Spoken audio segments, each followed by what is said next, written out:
Meus irmãos, a paz do Senhor. Eu estou muito feliz de voltar a esta igreja. Já estive aqui, viu, pastor? Viu, pastor? Há muitos anos, há uns 5 anos atrás. Eram vocês? Acho que não, né? Então... Mas eu estive aqui há algum tempo atrás. E é sempre bom poder voltar a lugares onde o Senhor há algum tempo tem nos levado. Eu quero deixar aqui a minha gratidão ao Senhor, a essa igreja. Que o Senhor continue guardando, pastor Voltaí, pastora Rosiane, toda a liderança deste lugar. Eu me sinto muito em casa nas igrejas do Ministério Vila Nova. Eu sou amiga do pastor Josué, da pastora Simone, há muitos anos. O meu pai é amigo do pastor Josué desde bem novinho. Então eu me sinto em casa. Obrigada. Que o Senhor continue guardando o cajado de vocês neste lugar e faça prosperar essa obra aqui. Deus os abençoe ricamente. Querida, eu sou a pastora Sara Mendes e junto com meu esposo, pastor Célio, nós servimos ao Senhor na Assembleia de Deus, Ministério de Madureira, Campo de Campinas. Na sede, nós temos como líderes sobre as nossas vidas o bispo Oí José do Carmo e a bispa Neuza César Carmo, sob as bênçãos dos quais nós estamos aqui nessa noite. E é um privilégio poder estar aqui. Eu sou mãe de 3 filhos. Eu tenho uma menina de 7, Ana Luísa, uma de 5, a Leonora, e um rapazinho de 1 ano e 4 meses, o Paulo Pedro. Eu também sou psicóloga, apesar de não estar atuando nesse tempo na clínica, por razões ministeriais e também pelo desejo de ver os meus filhos crescerem mais de perto. Mas durante 11 anos eu estive fazendo esse trabalho, e muito dele deu origem a essa série. Eu trouxe aqui 2 deles. Eu estou escrevendo uma série que se chama Edificar. São conselhos e princípios sobre aspectos da nossa alma. Nós vivemos um tempo, século 21, a pós-modernidade. É uma época que tem marcado de forma adoecida a alma dos crentes. E espírito é uma coisa, alma é outra, querido. Eu não estou falando de salvação, de vida eterna, de passaporte para o céu. Eu estou dizendo aquilo que 1 Pedro diz, que há uma milícia. E essa milícia, essa luta é pela sua alma. Satanás não toca no seu espírito, mas ele confunde as suas emoções. E quando ele faz isso, ele te faz viver uma vida cristã pouco eficaz. Então, com esse objetivo, eu escrevi, estou terminando ainda de escrever, são 12. Hoje eu trouxe 2 aqui, vai estar lá fora. Um é sobre ansiedade. Ansiedade é a doença mais democrática da nossa geração. Atinge crianças, adolescentes, jovens, adultos, idosos, só muda o motivo. Mas nós vivemos a geração mais ansiosa que jamais pisou na terra. Nós vivemos o tempo do império dos calmantes, do sono artificial, de pessoas que não dormem e que não conseguem desligar. E para isso criou-se um outro nome de uma síndrome, que a SPA é uma síndrome nova, síndrome do pensamento acelerado, que é tipo de pessoas que não conseguem desligar nem durante o sono. Enfim, eu trago uma perspectiva psicológica completamente submetida à verdade do Evangelho.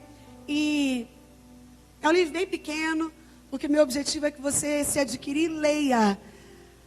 As estatísticas dizem que o brasileiro é um povo que lê pouco, e o crente lê menos ainda, para nossa tristeza, né? Mas então o meu objetivo é que você leia e possa ser edificado. E o outro é sobre solidão. Nós vivemos dias de solidão acompanhada. Nós estamos entre 1000 pessoas, mas se precisar ligar para alguém 4 da manhã, você talvez não ache de forma fácil esse amigo. A solidão é uma das estratégias do diabo, porque ele sabe que quando ele te deixa sozinho, você fica fácil de ser atingido. É por causa da solidão que o número de suicídio mundial tem aumentado. Enfim, a Bíblia trata sobre esse assunto. E a psicologia também fala como a minha e a sua alma sofrem com ele.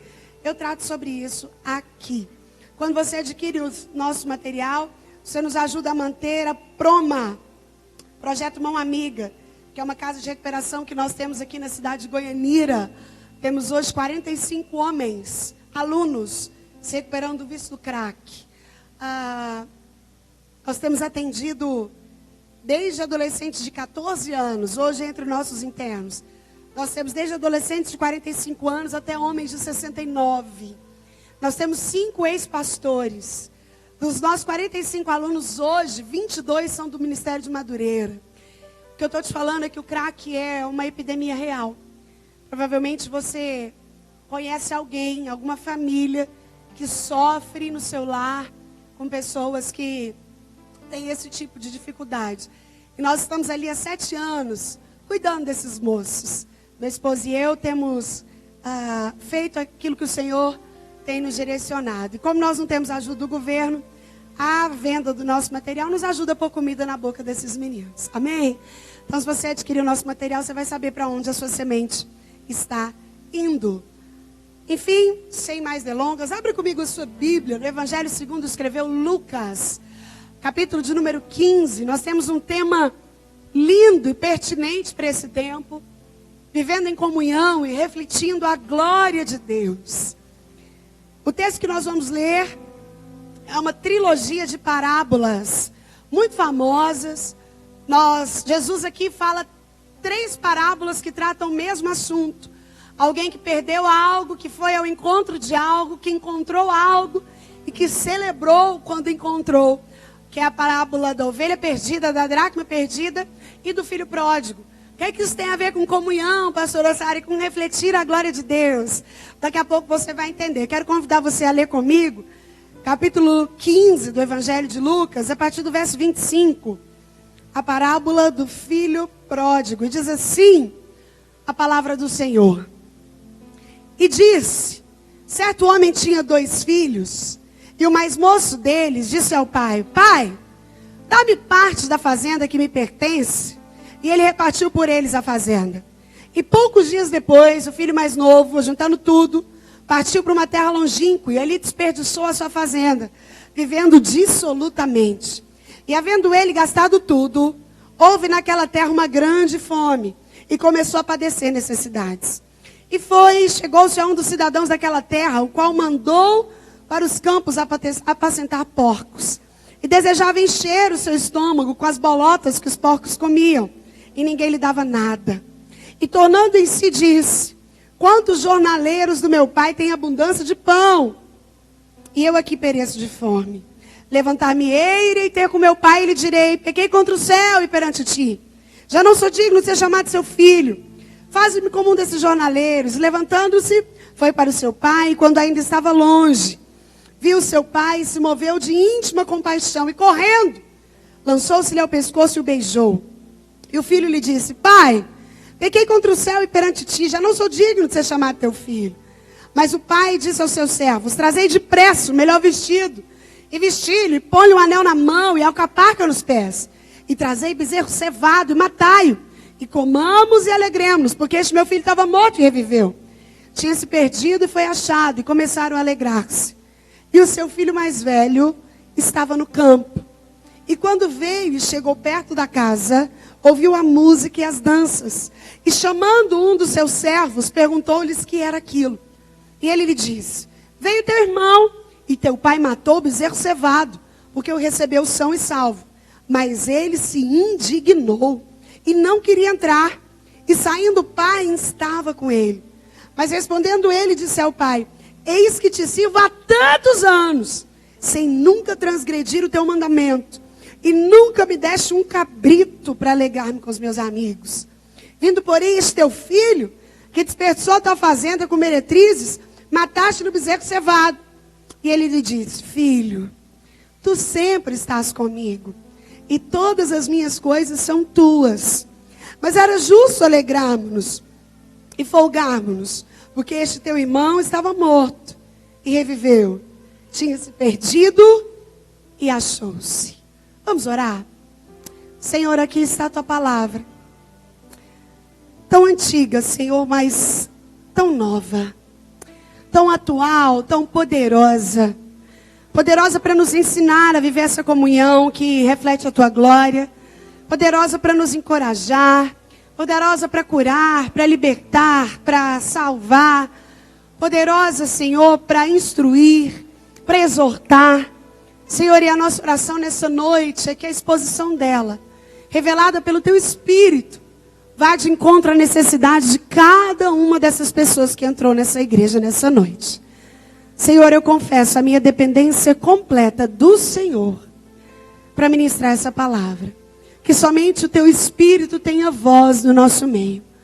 Fala conosco, Pai. Essa é a nossa oração pelos méritos de Jesus. Amém. Você pode se sentar, meu irmão?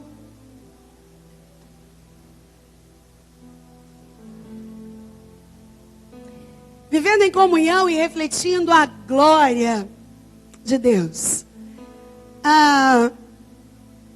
Um dos desafios, não só da igreja, mas da família e da sociedade de forma geral hoje, é viver uma comunhão verdadeira. A igreja, de forma particular, ela é como a arca de Noé. Lembra da arca? Não devia ser fácil estar na arca. Noé estava ali com a sua esposa, seus 3 filhos e as esposas deles. Eram 8 pessoas, vivendo mais ou menos um reality show. Porque eles estavam sozinhos ali por mais de um ano.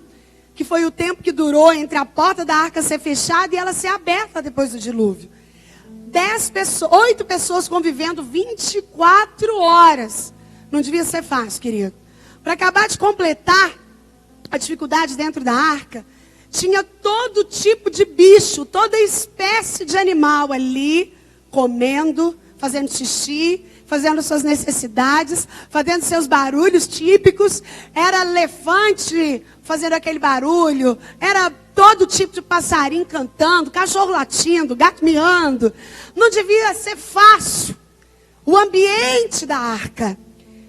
E como se isso não bastasse, do lado de fora estava acontecendo um dilúvio. Era gente morrendo, árvore caindo, e a arca devia balançar muito, porque ela estava sobre águas terríveis, que estava matando toda a humanidade. Então, até o estômago devia enjoar. Assim também, por vezes, é a igreja. Às vezes a convivência com as pessoas não é do jeito que você queria. Às vezes o cheiro e o som não é o que te agrada de forma completa. E às vezes a situação até enjoa o seu estômago, te dá medo quando você olha para fora. Mas, querido, assim como a arca, a igreja é o único lugar que continua te garantindo vida. A Bíblia diz no Salmo 133 que a bênção do Senhor é ordenada na comunhão. É ali, o Salmo termina dizendo, ali o Senhor ordena a bênção e a vida para sempre. É no meio da comunhão que a glória é refletida. É no meio da comunhão da igreja que nós começamos a espelhar Deus, a fazer com que as pessoas enxerguem Ele em nós. Mas nós vivemos dias em que a alma, como eu disse a você, ela está muito latente. E nós somos encorajados muitas vezes nas redes sociais, nessa utopia do século 21, da pós-modernidade, em viver cada vez mais individuais. Não, você consegue. Tudo que você precisa para ser bem-sucedido está dentro de você. Ó, precisa ser o melhor, senão você não se destaca. E nós temos vivido tempos de pessoas não querendo mais se relacionar, porque uma das características da pós-modernidade é exatamente o individualismo. Pessoas cada vez mais ensimesmadas, mais egocêntricas, focadas nela. Isso chegou até no casamento. O índice do divórcio no Brasil é assustador. 50% dos casamentos no Brasil hoje terminam antes de completar 10 anos. E para complicar para nós, mulheres, o último censo que saiu diz que 77% dos divórcios hoje no Brasil têm as suas iniciativas tomadas por mulheres. Porque as ondas do movimento feminista, do empoderamento feminino, cria a ideia de que a mulher não precisa do homem. Ah, para que você precisa desse homem aí? Sai fora, você consegue sozinha. Muitas delas falam, não, pastor, eu não preciso do homem para nada. E nós temos visto um esfriamento da comunhão. Nós temos visto um tempo de relações descartáveis. De pessoas que vivem sentimentos como cobiça, ciúme, inveja. Zuenir Ventura diz que cobiça é querer o que não se tem. Ciúmes é querer manter o que se tem. E inveja é não querer que o outro tenha. Eu não sei qual dos três é mais grave, mas a inveja ela tem uma capacidade mais destrutiva. Uma vez que eu não quero o que você tem, Eu não quero seu sapato, ele nem me serve. Eu calço 39, você calça 36. Mas eu não quero que você tenha. Esse é o sentimento faccioso da inveja. Isso tem esfriado os relacionamentos. Isso tem afastado pessoas. Isso tem feito com que Satanás entre. Porque ele sabe o poder que a comunhão tem de refletir a glória de Deus. Quando um povo vive unido, Deus é manifesto naquele lugar. E às vezes nós mesmos dentro da igreja temos perdido essa noção. Nós temos perdido essa ideia. E nós temos acreditado que de fato o Senhor nos faz para viver uma disputa. Quem é maior? Não, acreditar que eu preciso, para construir a minha história, diminuir a história de alguém, para crescer, fazer com que alguém caia. E isso não é verdade. Querida, entenda algo da parte do Senhor. Quando o Senhor fez você, Ele te deu tudo que você precisaria para chegar até o destino, cumprindo o propósito para o qual Ele te designou. Tudo que Deus queria que você tivesse, Ele já te deu. É como se você fosse fazer uma viagem e você ganhasse uma mala que tivesse tudo que você ia precisar em todo o tempo dessa viagem. Deus te deu essa mala contendo todas as qualidades que você precisaria para cumprir o propósito dele e chegar seguro ao destino para o qual ele te fez. Sabe qual que é o nosso problema? Por que às vezes a gente não vive essa comunhão que reflete a glória? Porque a gente está sempre de olho na mala dos outros. Ah, Deus, mas para ele, olha lá quem te só deu, ó. Senhor, mas se fosse assim era fácil. Se eu tivesse aquilo lá, também, né? Na posição dele. E nós não vamos fazendo a nossa parte para fazer com que a igreja reflita a glória de Deus. Meu irmão, se todos na igreja tivessem o amor e a comunhão que você tem, a sua igreja seria melhor ou pior? Se todos da igreja amassem e cuidassem da igreja, como você cuida, a sua igreja estaria refletindo mais ou menos a glória de Deus? Eu li esse texto e eu não quero falar do filho pródigo. Nós conhecemos essa história, nós sabemos muito bem quem ele é. Nós sabemos que ele volta e recebe tudo isso. Mas o que eu quero convidar você para refletir comigo, à luz desse tema, vivendo em comunhão e refletindo a glória, é na pessoa do irmão do filho pródigo. Esse irmão do filho pródigo, ele não sabia o que era viver comunhão. Ele estava perdido dentro da casa do pai. Existem pessoas que estão perdidas dentro da igreja. Elas estão perdidas dentro do lugar de comunhão e de refletir a glória.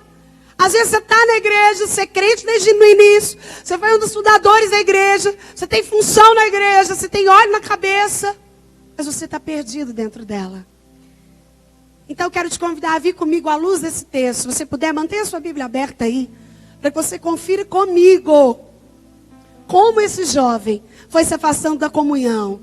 E quem se afasta da comunhão, se afasta da capacidade de refletir a glória de Deus. Querido, Deus não unge, Deus não abençoa pessoas individuais com objetivos individuais. Você pode dizer amém? Onde você criou isso, pastora Sara? Em toda a Bíblia Sagrada. Todas as vezes que Deus levanta alguém, o objetivo é a bênção coletiva. Deus levanta Noé para continuar um povo. Deus levanta Abraão para ser pai de multidões. Deus levanta Moisés para ser líder do povo na saída do Egito. Deus levanta Josué para que o povo continuasse a chegar até Canaã. Deus levanta Esther para que os judeus fossem salvos na Pérsia. Deus levanta Neemias para a reconstrução dos muros. Deus levanta Davi para que um homem segundo o seu coração reine em Israel. Enfim, se você acha que a bênção de Deus chega até a sua vida quando os seus objetivos são individuais, você está enganado. Porque o único motivo pelo qual Deus levanta o indivíduo é para que a bênção seja coletiva. Quem não tem visão de coletividade não é alcançado pelo favor do Senhor. E esse era o sentimento do irmão do filho pródigo. Ele estava tão perdido que ele não percebia que ele tinha tudo. Mas ele estava focado no pouco que o pai deu quando o filho volta. O Senhor quer falar com você à luz da vida do irmão do filho pródigo. Porque o projeto é que você e eu entendamos de forma individual o projeto coletivo do Senhor. Assim a nossa igreja é melhor, a nossa família será melhor, a nossa sociedade será melhor. Quando nós entendemos que viver comunhão depende de mim, não depende do que o outro faz. A Bíblia diz, quando depender de vós, ou seja, quando depender de você, tende paz com todos os homens. Não é no que depender do que o outro fez, como ele vai reagir, o que ele deveria ter feito. O objetivo do evangelho é que você olhe para você mesmo, é uma autoanálise. Salomão, em todo o livro de Eclesiastes, ele te incentiva a analisar a sua vida e não a vida dos outros. O livro de Eclesiastes inteiro é um livro onde Salomão convida você e eu a olhar para como a gente está vivendo essa vida aqui, que é única, que é curta e que é rápida. Salomão nos ensina a olhar como a gente está vivendo o nosso tempo, como a gente está gastando o nosso dinheiro, como as vaidades estão tomando conta do nosso coração. E ele nos chama para uma autoanálise. E não é uma análise da vida dos outros. Quando eu estou preocupado com analisar a vida dos outros, eu não vivo comunhão. Eu não reflito a glória de Deus. Mas se cada um olhar para si, a comunhão reina. Porque eu percebo que diante da palavra, eu tenho coisa demais para mudar em mim. E eu não tenho tempo para preocupar com a vida do outro. E se cada um estiver preocupado consigo, a comunhão na igreja é estabelecida. O reino do Senhor desce. E a igreja passa a refletir a glória de Deus. Como é que nós podemos estar perdidos dentro da igreja sem perceber? Como é que esse jovem estava perdido dentro da casa do pai, podendo usufruir tudo do pai, e não percebia? Em primeiro lugar, quando nós estamos perdidos dentro da igreja, quando nós não estamos vivendo comunhão e a nossa vida não reflete a glória de Deus, a gente até está dentro da igreja, mas a gente desobedece os 2 principais mandamentos. Querido, quais são os 2 principais mandamentos? Lá da lei de Moisés. Amarás, pois, o Senhor teu Deus, de todo o teu coração, de todo o teu entendimento, e ao próximo, como? Esses são os 2 principais mandamentos. Esse irmão do filho pródigo, ele estava dentro da casa do pai, mas ele não perdoa o pai, porque o pai recebe o pródigo de volta. Pelo contrário, ele olha para o pai e fala, esse teu filho aí, gastou todo o seu dinheiro. E aí ele volta, e o senhor mata o melhor no filho. Ele estava perdidão dentro da casa do pai, e ele era incapaz de amar. Quem não ama, a palavra de Deus diz, quem não ama seu irmão a quem pode ver, jamais pode amar a Deus a quem não vê. A única forma de eu mostrar que eu estou amando a Deus é quando eu sou capaz de amar o meu irmão. Jesus, quando foi dar as ordens para os discípulos antes de morrer na cruz, uma das coisas que ele disse a eles é, e nisto conhecerão que sois meus discípulos, em fazeres milagres, em ressuscitar os mortos, em falar um monte de língua e profetizar. Jesus disse para os discípulos, e nisto saberão que são meus discípulos, em vos amardes uns aos outros. Jesus não falou, olha, vocês precisam fazer milagre para as pessoas verem eu e você. Jesus não disse, olha, vocês precisam falar um monte de língua. É por isso que Paulo resgata esse pensamento em 1 Coríntios capítulo 3, porque a igreja de Corinto era uma igreja que se achava muito espiritual. A igreja de Corinto tinha multivariedade de dons, era profecia, era visão, era dom de sabedoria, dom de milagre, muitas línguas. E aí vem Paulo, escrevendo para esse povo, e no capítulo 13 ele diz, ainda que você fale a língua dos homens e dos anjos, se não tiver amor, nada adianta. Ainda que você tenha visões e consiga desvendar todos os mistérios, se não tiver amor, nada. E Paulo continua, ainda que você distribua seus bens aos pobres, e ainda que você faça qualquer coisa que se acha bonito, se não tiver amor, não resolve, querido. Não é possível haver comunhão sem que haja cumprimento desses primeiros 2 mandamentos. Amar a Deus e amar ao próximo. Você tem amado a Deus. Ele é o centro da sua vida. Ele é o que te motiva. Ele tem o melhor do seu tempo. Ele tem o melhor do seu talento. Ele tem o melhor das suas finanças. Ele tem o melhor da sua obediência. John MacArthur Jr. diz que a fé madura não questiona, obedece. Uma das coisas que estraga a comunhão da igreja é essa fé questionadora. Ah, pastor, por quê? Ah, pastor, não acho. Ah, pastor, meu irmão. Enquanto você questiona, a glória de Deus deixa de ser refletida através da sua vida. A obediência precede bênção. Desde Deuteronômio 28, nós somos ensinados assim por Moisés. Se atentamente ouvires a voz do Senhor teu Deus e cuidares de guardar tudo quanto lhe for escrito. Então, aí a gente adora essa parte, né? Prosperarei. Mas antes, tem que obedecer. As pessoas que mais provocam desordem dentro da igreja são as pessoas que não obedecem. Ontem nós estávamos tendo um seminário na nossa sede em Campinas. E a igreja não suporta a quantidade de mulheres. Então, Deus deu uma direção para a nossa bispa e ela dividiu em 2 dias de seminário. Então, no sábado, ela dividiu a metade das regionais, tinha 2.000 mulheres lá. E no domingo, a outra metade das regionais e mais 2.000 mulheres. E ontem, quando as mulheres começaram a chegar, e aí a igreja estava marcada, regional tal. E os lugares para sentar a título de organização. E aí chega uma irmã, eu não sei quem ela é, eu não a conheço. Eu nem estava lá quando isso aconteceu. Mas quando eu cheguei, a minha bispa estava tão sofrida com isso. Eu ia pregar na parte da tarde. E isso tinha acontecido pela manhã. Eu não tinha podido ir porque uma das minhas filhas estava com febre. Mas chegou uma irmã perto dela e falou assim: me devolve o meu dinheiro, tome essa blusa, você está achando o quê? Que eu vou sentar aqui? Você não manda em mim não. E a irmã começou a gritar na igreja. E a bispa não teve reação na hora, ela só levantou a mão e falou: o sangue de Jesus tem poder.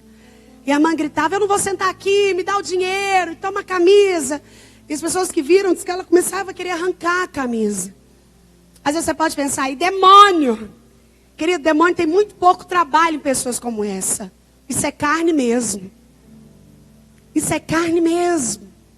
Isso é achar que você é melhorzão do que os outros. Isso é não querer sujeitar uma autoridade que delegou o seu lugar. E olha que coisa linda. Pensar no lugar de cada um. Você está me entendendo? Você pode dizer amém? Nós não vivemos a comunhão e não refletimos a glória de Deus. Porque nós não cumprimos esse mandamento. Esse irmão do filho pródigo, ele era incapaz de amar. Ele era incapaz de perdoar o irmão dele pelos erros. Ele era incapaz de ficar feliz com a volta dele. E aí ele estava perdido. Segunda coisa que faz com que você se perca na comunhão e não reflita a glória de Deus, é quando você até vive dentro da igreja, mas confia na sua própria justiça. Você já viu que todos nós temos um senso de justiça própria? Provavelmente você já olhou para alguma situação resolvida e falou: se eu fosse o líder, não ia ser assim. Se estivesse na minha mão, eu não concordo. Já viu coisa que racha com a comunhão? Eu digo para os meus bispos que eu não acredito em democracia na igreja. Sabe esse negócio assim, ó, quem concorda com isso, levanta a mão. Nunca vai dar certo. Sempre vai dar divisão, porque cada um pensa de um jeito, cada um quer de uma cor, cada um tem um gosto. E nós temos implantado em nós um senso de justiça própria. É por isso que a Bíblia diz que a nossa justiça é como trapo de imundície. Daniel diz: ao Senhor pertence a justiça e a vós o corá de vergonha. Querido, a justiça é dele. Ele é quem manda. O irmão do filho pródigo estava com a justiça prontinha. Pai, ele desperdiçou tudo que é seu. Por que você recebeu ele aqui? Por que você deu o melhor no filho? Está fazendo festa, pôs anel, pôs capa. Ele não merecia. E ele ainda lembra o pai. Está esquecendo que ele pediu, que era seu. Querido, quando nós somos agentes de quebrar a comunhão, a nossa atitude é dotada de justiça própria. E aí nós anulamos a graça. Você entende o que eu estou dizendo? Graça é favor imerecido. Só é graça quando o doador é bom e quando o receptor não merece. Só é graça quando tem bondade no doador e incapacidade de receber no receptor. Foi por isso que Jesus morreu na cruz por mim e por você. Aquele que deu a graça é o Senhor, portador de toda ela. E quem mereceu e quem vai entrar no céu por ela, somos você e eu, que não merecíamos. Que estávamos mortos dos nossos delitos e pecados, que fomos concebidos em pecado. Quando eu quero implantar a minha justiça dentro da igreja, eu anulo a graça. Diz que quando a gente chegar no céu, a gente vai ter 3 surpresas. A primeira é olhar e falar assim: nossa, ufa, eu cheguei aqui. A segunda vai olhar e falar assim: você está aqui? Sabe aquela pessoa que você achava que nunca, se você fosse Deus, ela não estaria? E a terceira era olhar geral e falar: meu Deus, cadê fulano? Porque na sua justiça própria, aquela pessoa certeza estaria lá. E ela não vai estar, porque o céu é um lugar de surpresas. Nós entramos lá pela graça e não por mérito. Quando eu quero implantar a minha justiça na comunhão dos santos, é como se eu falar: Jesus, eu que quero dizer aqui por quem o Senhor morreu, viu? E João 3,16 diz que Deus amou foi só a Assembleia de Deus, minha irmã. Deus amou o mundo de tal maneira que deu o seu Filho unigênito para que todo aquele que crê não pereça, não morra. O irmão do filho pródigo, dentro do linear de justiça dele, o irmão dele merecia morrer. Mas aí o pai vem, chama uma festa, dá o melhor cabrito, convoca todo mundo, porque aquele filho estava morto e reviveu, ele estava perdido e foi achado. Outra pessoa que queria implantar o seu próprio centro de justiça para destruir a comunhão foi Jonas. Lembra de Jonas? Deus chama o profeta e fala: Jonas, é para você ir na cidade de Nínive, para você dar um recado lá. E Jonas pensa com ele: eu vou nada. Não vou, sabe por quê? Aquele povo lá não merece Deus. Jonas queria ter o critério e o poder de julgar quem merecia. E ele tenta fugir de Deus. E nós aprendemos com Jonas que ninguém pode fugir de Deus. No meio da fuga, sabe qual que é o problema do fugitivo? Ele dá prejuízo para quem não tem nada a ver com o pacto. O barco estava afundando com gente que não tinha nada a ver com a desobediência de Jonas. Com o senso de justiça próprio de Jonas. Até que Jonas vê o caos e fala: gente, vou ter que assumir. Deixa eu falar para vocês, me joga fora do barco. Porque o motivo que o barco está afundando sou eu. Não vai adiantar. Enquanto vocês não me jogarem, vocês vão ficar aí. E nós vamos morrer. E ele foi jogado fora do barco. O peixe veio e engoliu 3 dias dentro da barriga. E nós nos lembramos da oração de Jonas. E Jonas era ainda tão cheio de justiça, que quando ele prega para o povo e o povo converte, ele fica com raiva de Deus. O texto diz que ele fala: tá vendo, Deus, aí, por isso que eu não queria vir aqui. Esse povo aí, que não merecia, fazia tudo errado. Mas o Senhor é tão misericordioso aí, aceitou todos eles. Aí Deus põe Jonas para dormir debaixo de uma árvore. E quando ele acorda, a árvore morreu. E ele está bravo, porque a árvore fazia sombra. E Deus falou: Jonas, está vendo? Você ficou bravo por causa dessa árvore aí que estava fazendo sombra para você e morreu. Você acha que eu não me compadeceria de toda uma cidade que estava perecendo? Querido, esse é o nosso Deus. Você pode dizer amém? Ele não julga conforme a aparência, conforme aquilo que você pode dar, conforme aquilo que as suas mãos fazem, pela sua boa voz, pela sua capacidade de fazer algo. Não! Nós todos, o que une a igreja, o que gera convicção de comunhão na igreja, o que reflete a ideia da glória de Deus manifesta da igreja, é exatamente o reconhecimento de que nenhum de nós merecia, mas um dia essa graça nos alcançou. E nós somos feitos sacerdócio real, nação santa, povo de propriedade exclusiva de Deus, a fim de, ou seja, Deus só te fez raça eleita, sacerdócio real e nação santa, para que você proclamasse as virtudes daquele que um dia te tirou das trevas para a sua maravilhosa luz. Quando eu estou perdido dentro da igreja, eu acho que eu sou povo. Mas eu também não quero que ninguém mais seja povo. Esse era o sentimento do irmão do filho pródigo. Mas o Senhor quer te chamar nesse tempo para viver comunhão. Amém? Para refletir a glória dEle. Para entender que tudo é dEle. Que você existe para Ele. Que a sua casa é dEle. O seu dom é dEle. O seu dinheiro é dEle. O carro que você tem é dEle. A sua empresa é dEle. Se ela está quebrada é dEle também. A sua saúde é dEle. Se você está doente é para Ele. Tudo é do Senhor. Spurgeon diz que não há 1 milímetro sequer no universo para o qual Deus possa olhar e não dizer, é meu. Tudo que há na existência, tudo que os meus e os seus olhos veem, pertence ao Senhor. E quando eu tenho esse entendimento, eu não sou um tropeço para que a igreja viva comunhão e manifeste a glória de Deus. Mas o irmão do filho pródigo não compreendia isso. É por isso que ele era incapaz de viver os 2 principais mandamentos. Ele não amava a Deus nem o irmão. É por isso que ele era cheio de senso de autojustiça. O que eu acho, o que eu quero, o que eu gosto, o que eu decido. Entenda algo para eu fechar esse tópico. Deus te chamou do império das trevas.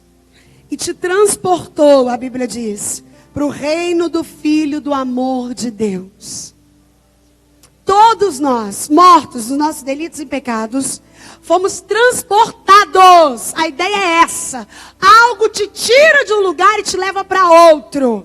E quando eu chego nessa atmosfera cristocêntrica, onde Ele manda. Querido, quem manda na igreja não somos você e eu. Você pode dizer amém? Quem manda na igreja é o noivo. O dono da igreja é Jesus. O que faz de uma reunião dessa importante não é o fato de você vir, de eu vir, de quem canta. É a certeza da presença do noivo no nosso meio. Essa reunião é importante porque Jesus está aqui. E onde Jesus está, a salvação, a mudança de vida, a comunhão e a milagre. Eu deixo de viver comunhão quando eu deixo de amar. Eu deixo de viver comunhão quando eu tenho senso de justiça própria. Quando eu acho que tudo deve passar pelo meu olhar clínico. Terceiro lugar, eu deixo de viver comunhão como igual esse irmão do filho pródigo aqui. Eu vivo dentro da igreja, mas eu não sou livre.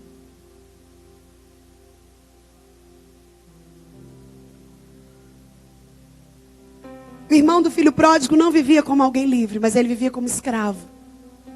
O irmão do filho pródigo tinha uma religião rígida. Ele obedecia por medo, ou então para ter elogios do pai. Ele não obedecia porque ele amava o pai. Ele obedecia porque ele esperava algo em troca. Ele obedecia porque ele achava que assim ele poderia alcançar algo de bom. E por isso ele andava como escravo. Olha o que diz o verso 29 aí comigo no seu texto. Diz assim: mas respondendo ele, disse ao pai: eis que te sirvo há anos, sem nunca transgredir o teu mandamento. A tradução perfeita do grego aqui sugere uma ideia de peso. O que ele estava dizendo para esse pai é: olha, é o seguinte, eu tenho obedecido a tudo que você fala, e isso é pesado para mim. Eu tenho feito tudo que eu não queria fazer aqui para te obedecer. É a ideia de uma rigidez. É a ideia de um padrão fixo. É a ideia de uma ausência da noção de uma liberdade. É por isso que o pai fala: meu filho, o que é isso? Eu fico imaginando a ideia desse pai ao ouvir isso. Ele vira para o filho e fala: meu filho, você está louco? Você está comigo há tanto tempo. Tudo que eu tenho é seu. E você está dizendo que eu nunca te dei nada. Você tem acesso a tudo. E você está aqui falando que você não tem nada. Quando eu sou empecilho para a comunhão, Eu vivo dentro dela, mas eu não sou livre. Eu ando como escravo.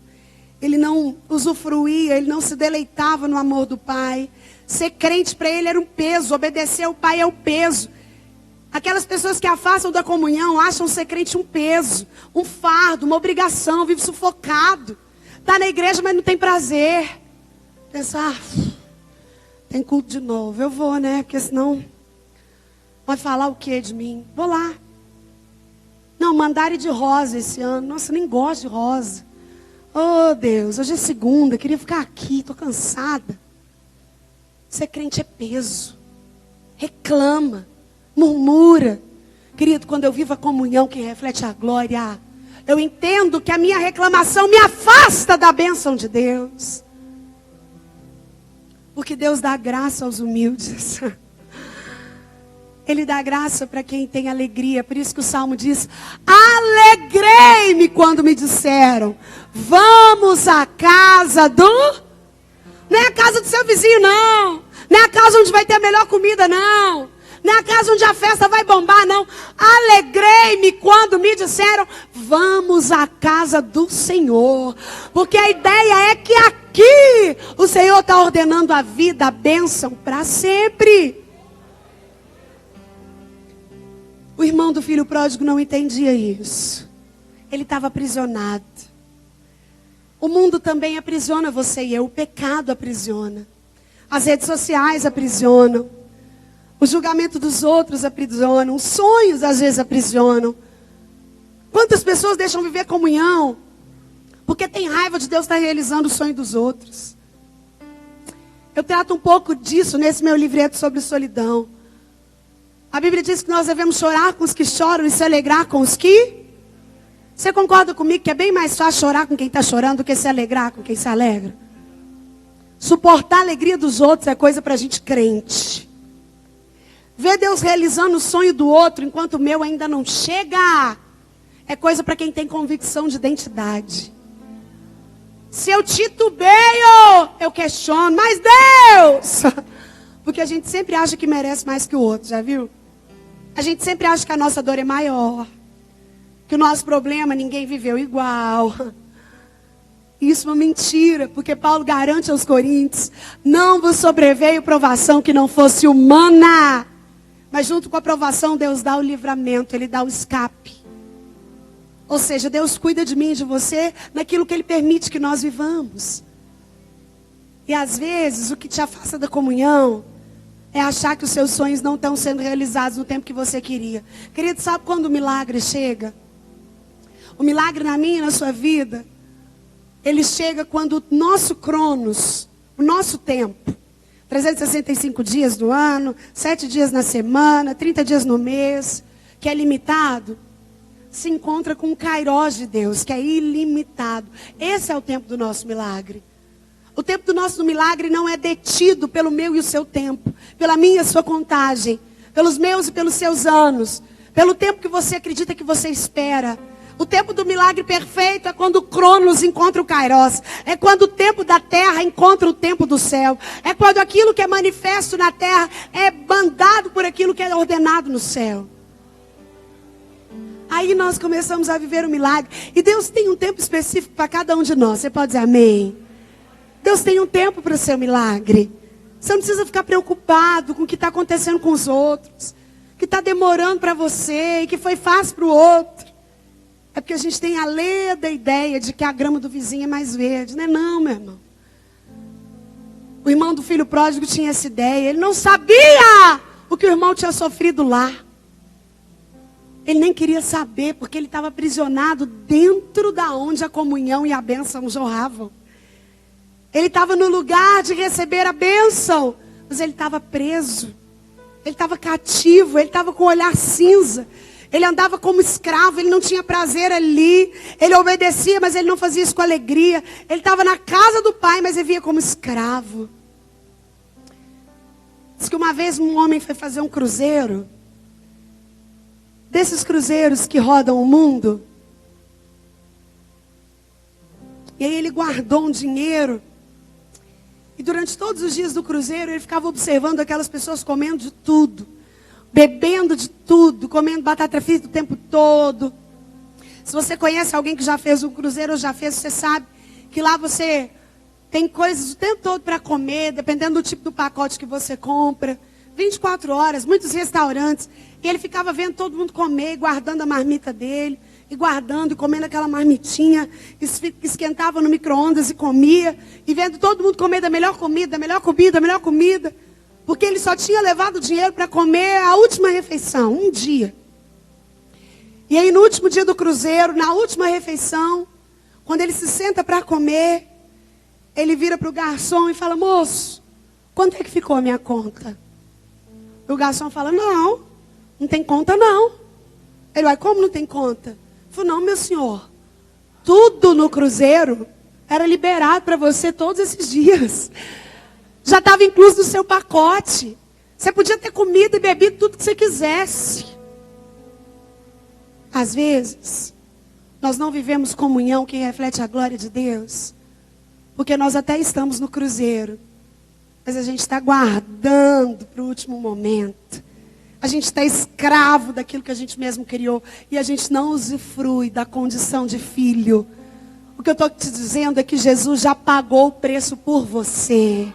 O castigo que nos traz a paz estava sobre ele, e sobre as suas pisaduras eu e você fomos sarados.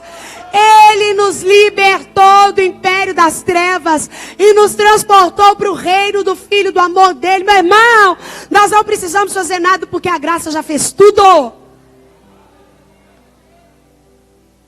A maior liberdade que a graça nos dá não é uma liberdade. A gente adora cantar, né? Eu sou livre, eu sou livre. E a ideia é que você pode ser livre para fazer o que você quiser. Não é isso, não. A liberdade que Jesus conquistou na cruz para mim e para você é uma liberdade de nós mesmos. Quando Jesus me alcança, eu sou livre de mim. Eu sou livre da minha carne. Eu sou livre dos meus projetos fracassados. Eu sou livre do meu passado que me aprisiona. Eu sou livre dos meus sonhos abortados. Eu sou livre da minha incapacidade de projetar. Eu sou livre daquilo que era meu. É aquilo que acontece na lista de Paulo aos Gálatas. Eu vivia nas obras da carne, mas agora eu vivo o fruto do Espírito. Ô meu irmão, você é livre na casa do Pai. Você é livre de você na igreja. Dentro de você opera o fluir do Espírito Santo. Quando nós vivemos em comunhão, nós podemos dizer, como a Bíblia diz: já não vivo eu, mas Cristo vive em mim. Nós podemos dizer, como João Batista: porque me importa que eu diminua para que ele cresça. Isso é viver livre. É entender que a glória não é minha, a glória não é sua, a glória é dele. Quem está vivendo comunhão no meio da igreja para refletir a glória, em primeiro lugar, não deixa de amar.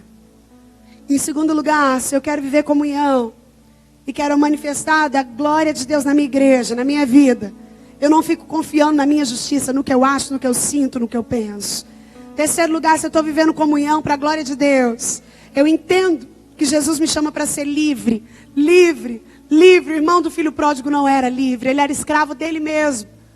Dos paradigmas que ele colocou para ele.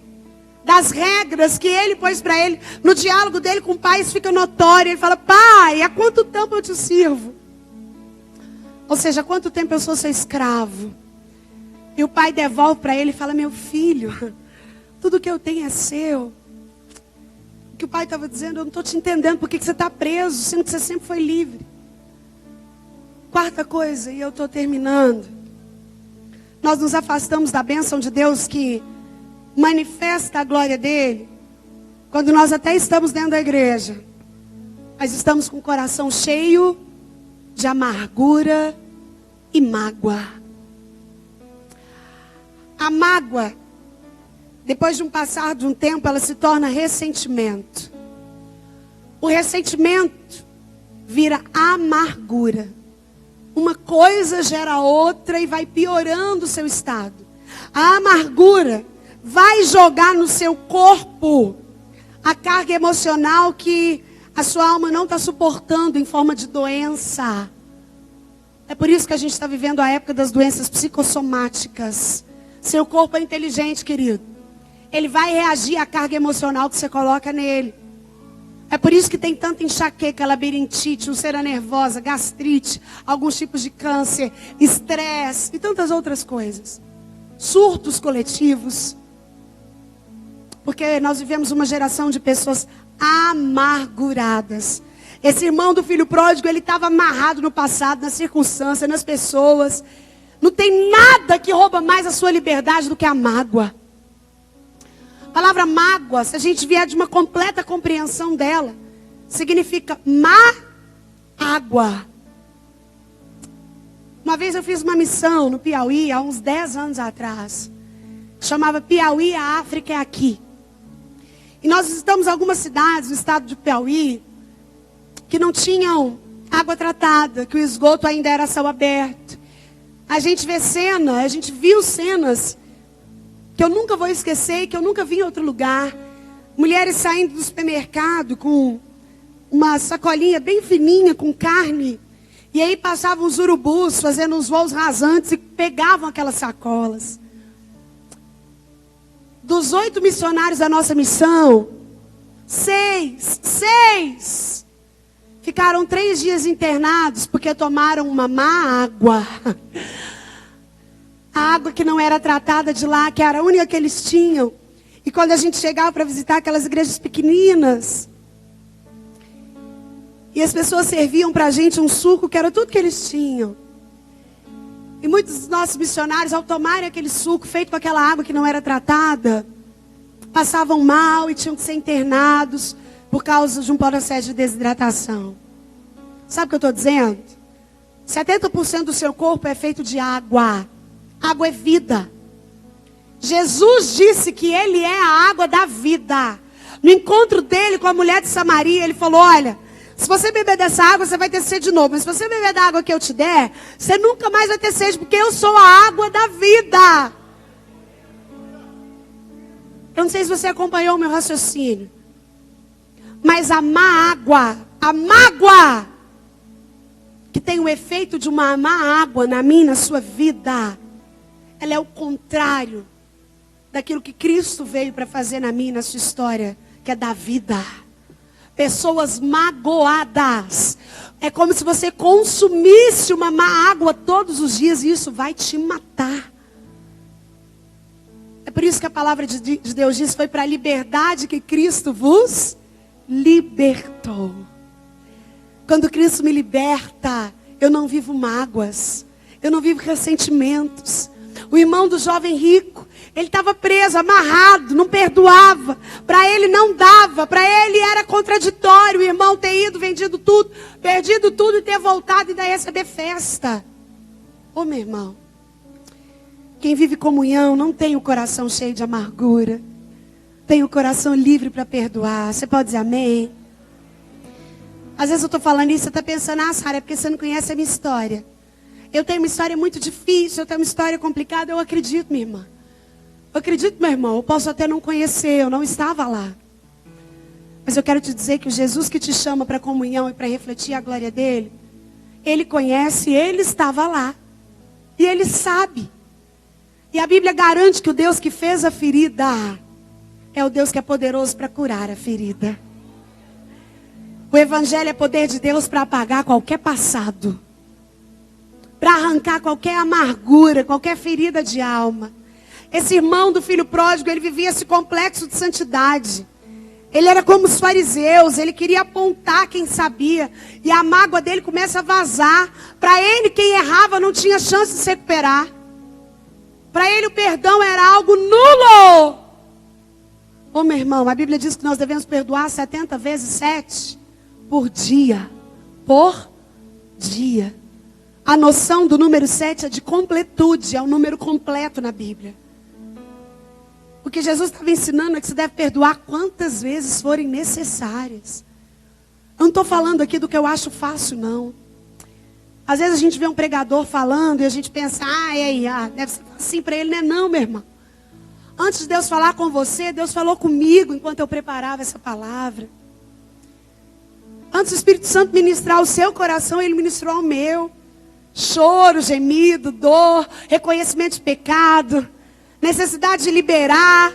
Mas eu não vim aqui falar da minha vida. Spurgeon disse, se você tiver que testemunhar sobre algo, testemunhe sobre Jesus.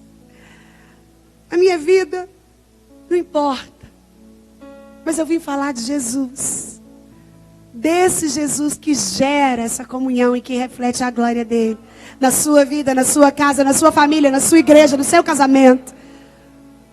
E para ser esse instrumento de reflexo da graça, reflexo da glória, eu preciso liberar o meu coração das amarguras. Ai, pastora, mas é que você não sabe, eu já fui tão injustiçada nessa igreja.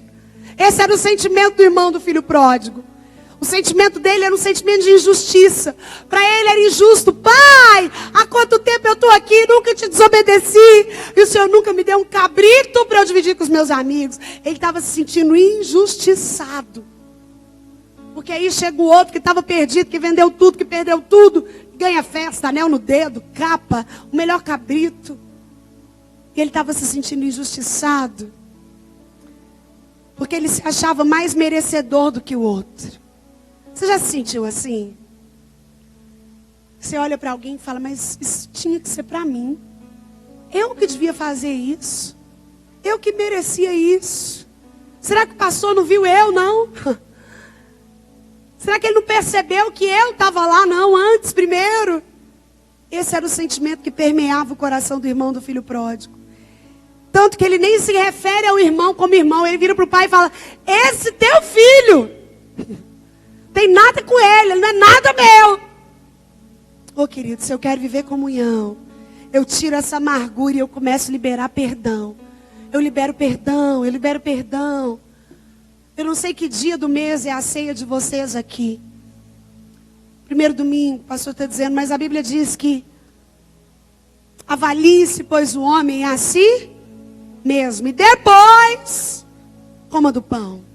Esse texto que a gente utiliza para dar direção para a ceia, é o texto que Paulo mais bate na necessidade de comunhão.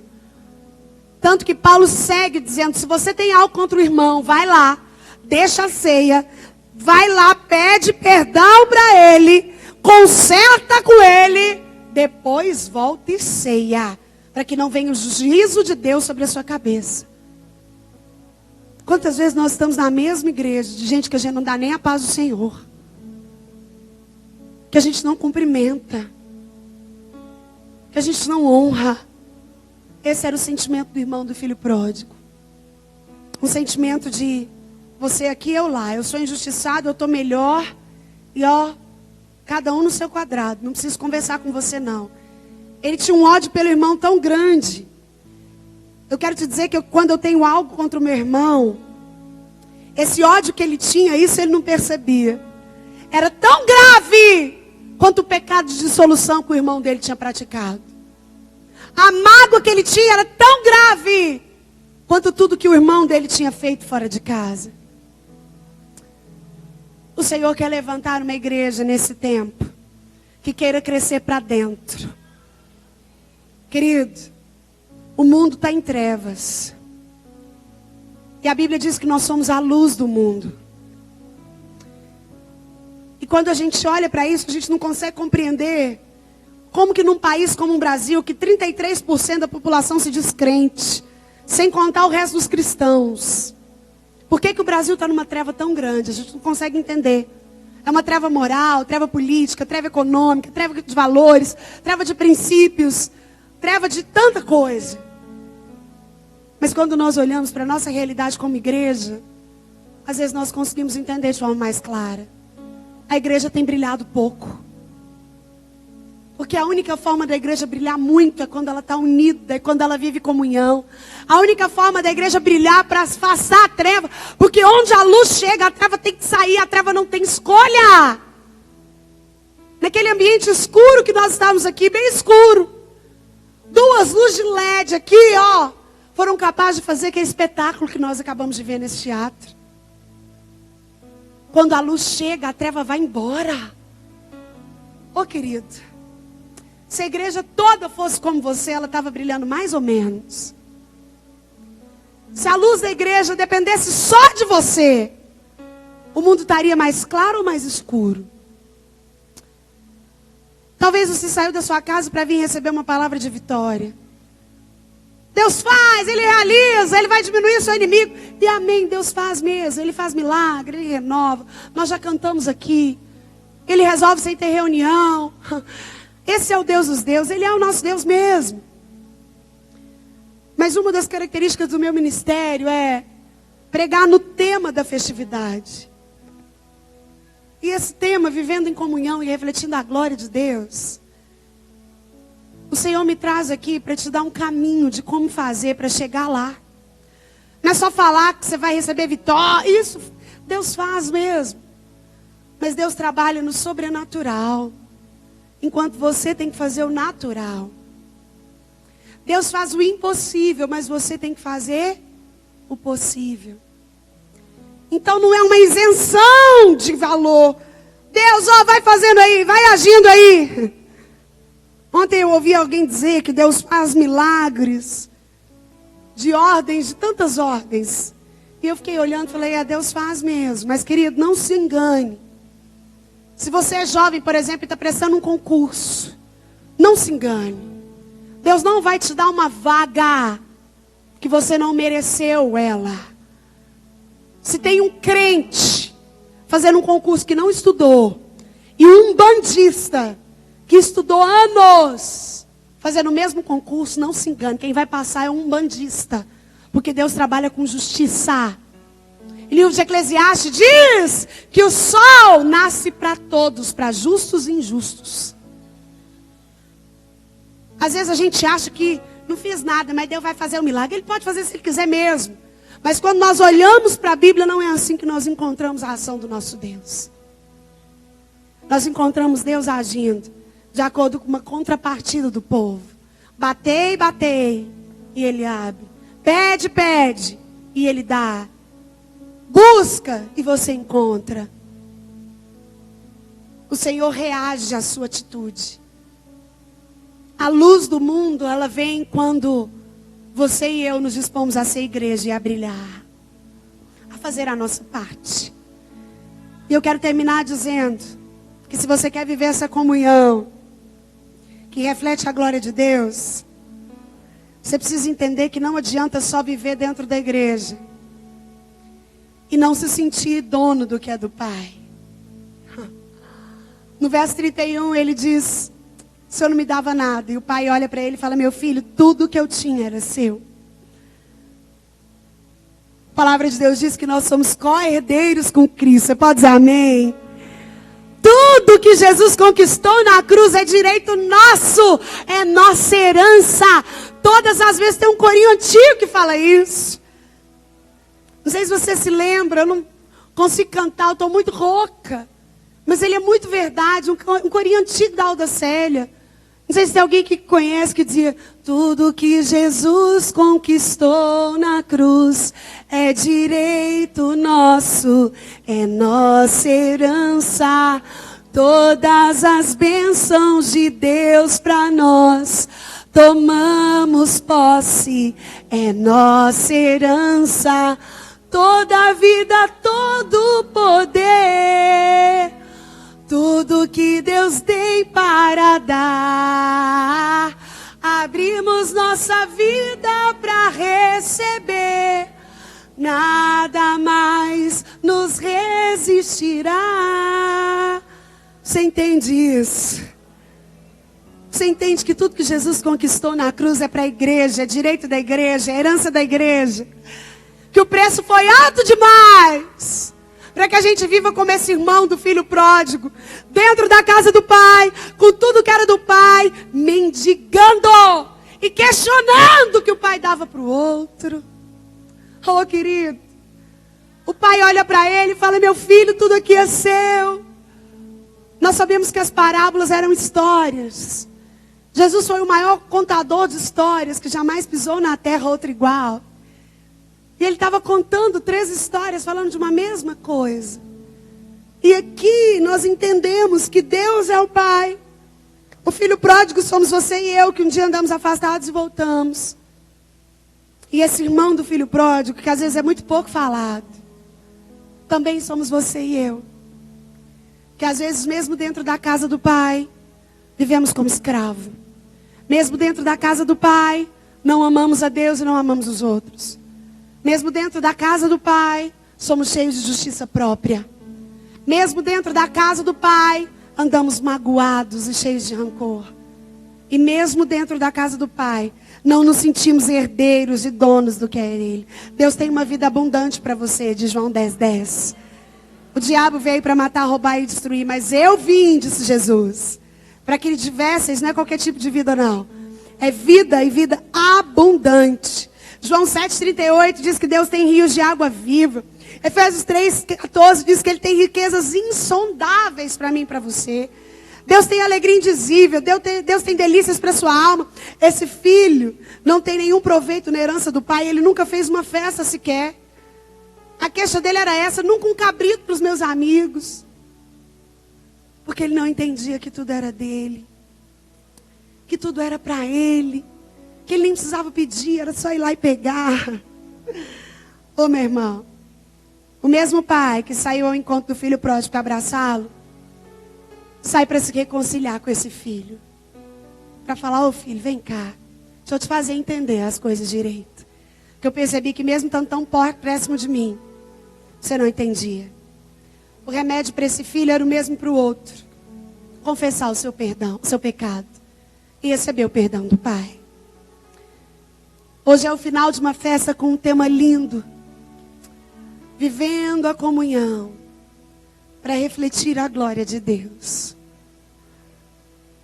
E o Senhor me trouxe aqui para te dizer que para que uma igreja reflita a comunhão, os irmãos do filho pródigo, as pessoas que têm esse sentimento, precisam voltar aos seus lugares para serem agentes de vida e não de morte. Agente de reconciliação e não de dissociação. Agente de vida. Agente de paz e não de intriga. Querido, você tem feito a sua parte. Feche os seus olhos em nome de Jesus. Às vezes a gente acha muito difícil ouvir palavras como essa, porque a gente perdeu a noção do céu. A gente está tão ligado nessa terra, nas coisas dela, na correria, no ativismo, nas muitas coisas que a gente tem que fazer, nas muitas funções que a gente tem, que a gente se esquece que a gente vai voltar para o céu daqui a pouco. Que essa vida aqui vai passar muito rapidinha. E que nós vamos voltar para o lar. Nós somos peregrinos aqui. Jesus vem nos buscar. E eu não vou te chamar aqui na frente. Eu não quero expor você. Mas você sabe se você tem sido alguém por quem a comunhão tem sido vivida dentro da igreja.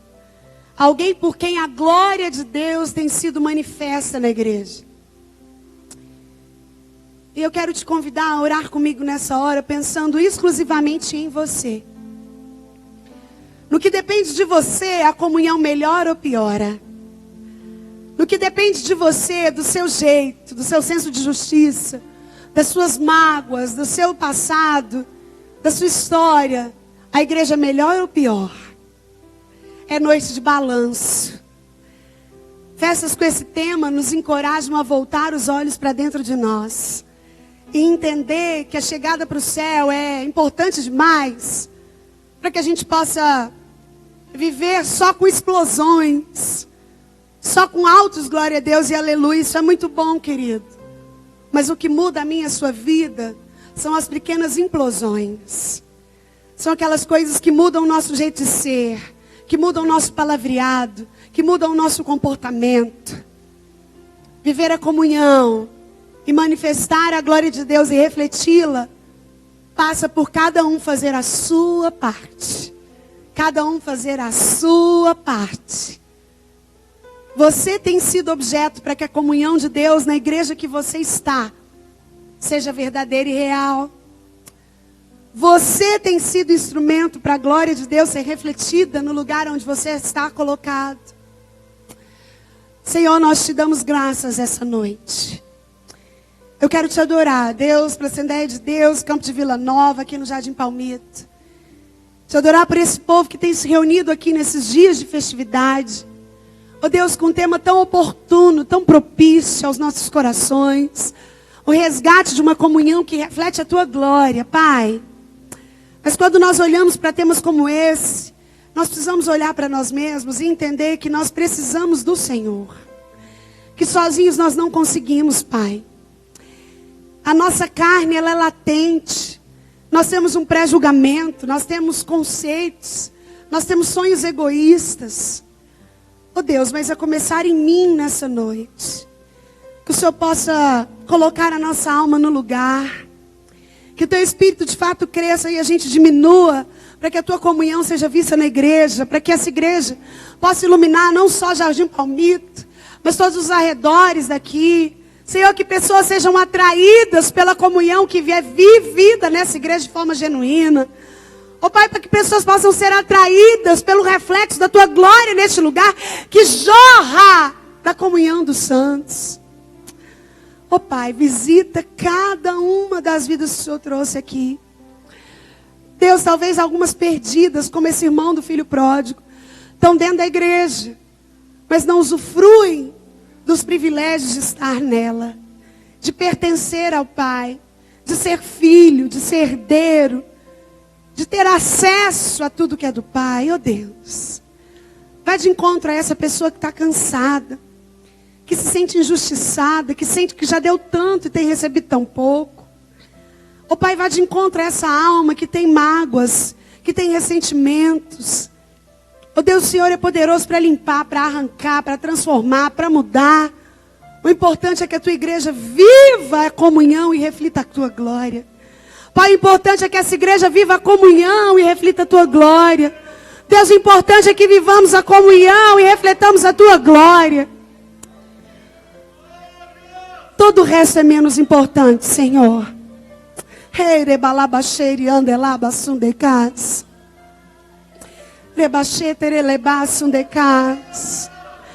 Quão bom e quão suave é que os irmãos vivam em união.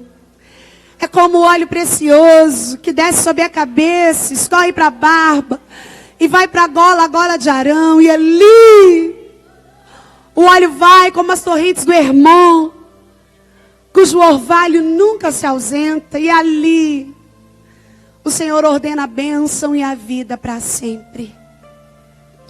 Ó Pai, que isso possa ser verdade neste lugar. Não só hoje, Deus, mas que a nossa igreja na face da terra, o Ministério de Madureira no Brasil e no mundo, o campo de Vila Nova, de Campinas, o Pedro Ludovico, da Fama, ó Deus, as presbiterianas, as batistas, Luz para os povos. O Senhor não é preso a placas denominacionais. E o Senhor tem um chamado para o reino do Senhor nesse tempo, que é para viver comunhão e para refletir a tua glória. Oh Deus, que isso comece em nós, que o Senhor trouxe aqui nessa noite. Que isso comece em nós, Pai. Se cada um de nós voltar para sua casa com a convicção de viver comunhão, de refletir a tua glória, nós sabemos que nós já vamos poder fazer muito nos nossos casamentos, na vida dos nossos filhos, nas nossas famílias, nos nossos ambientes de trabalho, na vida da nossa igreja, nas nossas rodas de amigos. Nos ajuda, Deus. Eu te peço que o Senhor guarde no nosso coração essa palavra, nos ajude a guardar, para que nós possamos frutificar, para a nossa alegria, mas muito mais para a glória do teu nome. Nós te agradecemos por tudo e oramos em nome de Jesus. Amém.